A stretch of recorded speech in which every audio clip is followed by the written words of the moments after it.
Welcome to Section 4 of Molecular Biology. In this section, we'll be discussing translation. Let's get started.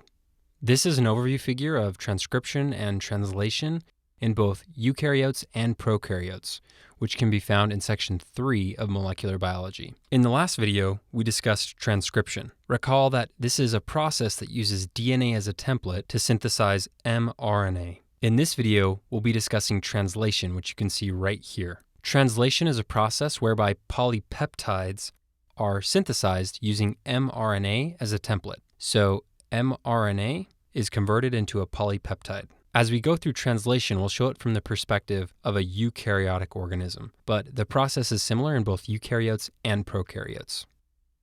This is a detailed figure of translation which can be found in Section 4 of Molecular Biology. On the right side of the figure, we can see tRNA right here. On the left, we can see the small ribosomal subunit and the large ribosomal subunit, as well as mRNA. Eventually, the two sides of the image converge to form a ribosome, mRNA, and tRNA complex that is responsible for synthesizing a polypeptide. You can see that right here. Okay, let's go through each step of the figure, starting with tRNA. Transfer ribonucleic acid, or tRNA, is a molecule that transfers amino acids to the growing polypeptide. The molecule contains four important regions that you need to be familiar with. The D arm, which you can see right here, facilitates the binding of tRNA to the enzyme aminoacyl tRNA synthetase. The anticodon loop, right here, contains the anticodon that pairs with the codon in mRNA. From the figure, you can see the mRNA codon AUG right here. In this case, the anticodon of this tRNA would be UAC. So if we erase this little blue circle, we can see that better. AUG pairs with AUC. We'll talk about this step more in a second. Sometimes the anticodon in a tRNA molecule is still able to pair with an mRNA codon, even if the bases don't perfectly complement one another. This is known as wobble pairing. For example, if we assume the mRNA codon is CUU, the anticodon in tRNA could be GAC. In other words, the first two bases of the anticodon pair perfectly with the mRNA, which you can see right here, but the last base, uracil, does not pair perfectly. Normally, the uracil and mRNA should pair with adenine, not cytosine. Despite this, the tRNA molecule would still contain the appropriate amino acid, which would be incorporated into the polypeptide. So again, this process right here is known as wobble pairing. The T arm, which you can see right here, facilitates binding of the tRNA molecule to the ribosome. Finally, and most importantly, the acceptor site right here is the region that's responsible for binding to an amino acid. For step 1, you should not only know that this is the acceptor site, but also know that the 3' end, which you can see right here, contains the base sequence CCA. CCA are the only bases shown in the figure. However, if you were to look at all of the bases on the tRNA, you would see a large number of modified bases such as pseudouridine, dihydrouridine, and ribothymidine. These modified bases are important for formation of the tRNA secondary structure, which we can see looks kind of like a T. Okay, moving on. Notice that aminoacyl tRNA synthetase right here is the enzyme responsible for combining a molecule of tRNA with an amino acid. You can see the amino acid is now bound to the tRNA right here. Also notice that ATP is required for this to occur. The addition of an amino acid to tRNA is also known as charging. You should also know that aminoacyl tRNA synthetase has the ability to scrutinize or proofread the amino acid. If the amino acid is incorrectly bound to tRNA, it can hydrolyze the region between the amino acid and the tRNA. In the figure, this reaction is shown as if it's repeated 3 times.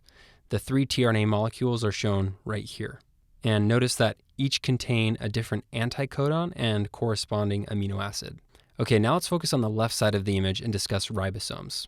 Notice that the strand of mRNA right here finds the small ribosomal subunit right here. The large subunit is initially separated from the small subunit, but will later combine with the smaller subunit. In the figure, you can see that the large subunit has 3 sites: the A site, the P site, and the E site. The A site is responsible for accepting charged tRNA molecules, so A for accept. The P site processes the tRNA or facilitates the formation of a polypeptide, so P for process. And finally, the E site is where tRNA molecules exit the ribosome, so E for exit. Okay, before we move on, you should know that ribosomes are different in eukaryotes and prokaryotes. For example, the large subunit is comprised of the 40S and 60S subunits in eukaryotes, whereas in prokaryotes, it's comprised of the 30S and 50S subunits. The small ribosomal subunit is also different. However, rather than memorizing these subunits, just know that for now, these differences allow antibiotics to target prokaryotic ribosomes while sparing eukaryotic ribosomes. There are 3 steps to polypeptide synthesis, and they include initiation, elongation, and termination. From the figure, you can see that initiation occurs when initiation factors and GTP are used to bring the large and small subunits together along with mRNA and tRNA. Okay, before we move on to elongation, you should know that there is something called the Kozak sequence. This is a region around the start codon that facilitates the binding of the small subunit to the mRNA. So it would be this region right here on the mRNA. The exact sequence isn't as important as knowing that mutations to this region can impair the initiation of translation. You should also know that the start codon is usually AUG. You can see that right here. Some students remember this with the phrase AUG inaugurates protein synthesis. Rarely, the start codon can be GUG. Elongation occurs as the tRNA and mRNA molecules move through the ribosome, resulting in a growing polypeptide. Notice that the amino acid serine, right here, was added to methionine. You can see that right here. And notice that now the tRNA in the ribosomal P site contains a growing polypeptide chain. Also notice that as this process continues, the ribosome moves along the mRNA towards the right side, like this. This means the mRNA is read in the 5' to 3' direction, just like replication and transcription. Finally, you should know that specific elongation factors are required for this step to occur. A great example of this is elongation factor 2, or EF2. This is an elongation factor which is inhibited by exotoxins produced from Pseudomonas and diphtheriae. Termination occurs when a stop codon in the mRNA is encountered, which you can see right here. The stop codons include UAG, UAA, and UGA. Some students remember these by the mnemonics "you go away," "you are away," and "you are gone." Notice that releasing factors, which you can see right here, bind to the ribosome at the stop codon site, and that the entire complex then dissociates, resulting in a finished polypeptide. Also, pay special attention here. Notice that the stop codon does not code for an amino acid. From the figure, you can see that the releasing factor is occupying the A site that corresponds to the stop codon. Therefore, the codon just prior to the stop codon will code for the last amino acid in a protein. After termination, the polypeptide can undergo post-translational modification. This just means other molecules can be added to the polypeptide. Examples of this would be methylation, acetylation, or others. Okay, let's solidify this information with some questions. Researchers are studying the process of translation in mice. In one particular mouse model, a knockout mutation results in embryonic demise. Upon further analysis, the researchers discover that the mutation results in modified bases inserted at the 3' end of molecules normally responsible for binding amino acids. They also notice that in this particular mouse model, the activity of aminoacyl tRNA synthetase is decreased. What is the most likely normal composition of the 3' end of the mutated molecule? From the question stem, we're told that the mutation results in modified bases inserted at the 3' end of a molecule normally responsible for binding amino acids. This should make you think of tRNA. Let's pull up the overview figure so you can see what the question is referring to. From the figure, you can see a molecule of tRNA right here. Notice that the 3' end contains the base sequence CCA right here. In the question stem, it alluded to the idea that this 3' end was mutated. As a result, the activity of aminoacyl tRNA synthetase was decreased. So again, the normal composition of the 3' end is CCA. Okay, let's do another question.